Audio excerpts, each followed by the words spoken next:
to another episode of Women Around the Prophet. Our focus today shall be a noble branch from an ignoble tree and a bird flying outside its flock.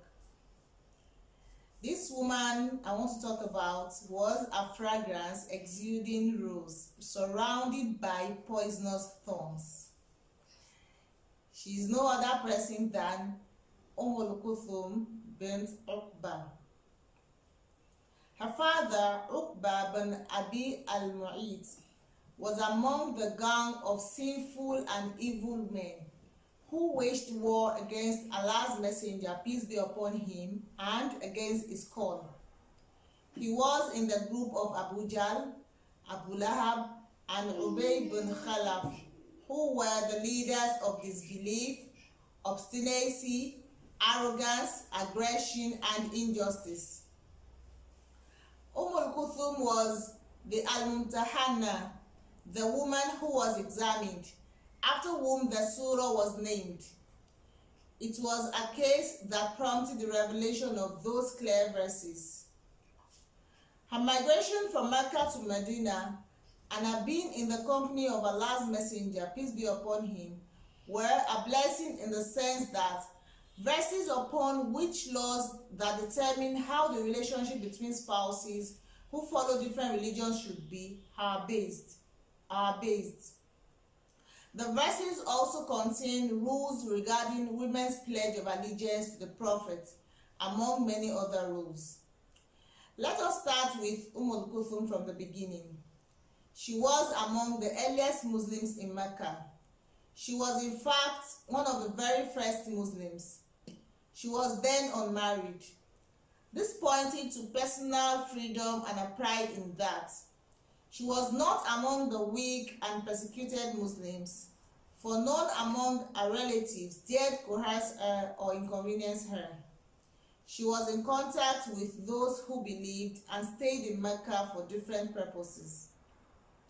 The situation continued like this until the day of the Truce of Hudaybiyah. That was a decisive day for Kulthum in particular and a unique day for the Muslims in general. When she knew of the articles and conditions of the truce, she realized that the truce offered her an opportunity for migration and joining Allah's Messenger, peace be upon him, and her fellow Muslims in Medina. So she set out.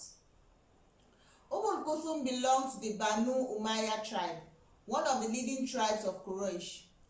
She was of noble birth, yet she was pleased to marry a freed slave, Zayd bin Haritha. This was her first marriage after her migration.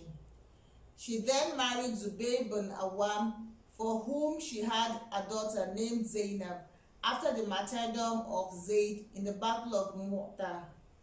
She was later widowed by the death of Zubayr. After the death of Allah's Messenger, peace be upon him, she married Abdurrahman bin Auf in accordance with the Prophet's instruction. She had for Abdurrahman his two sons, Umayd and Ibrahim.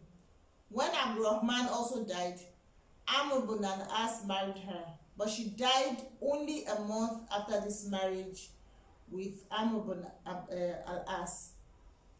Her repeated marriages after Zayd's martyrdom indicate that she was much sought after because of her religiosity, good morals, and high status.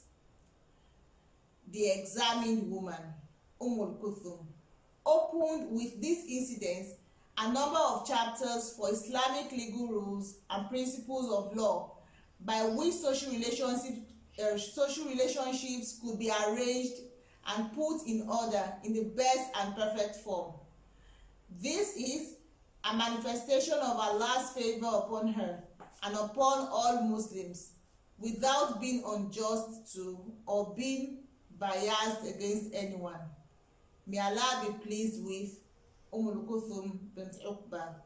Assalamu alaikum wa rahmatullahi wa barakatuh.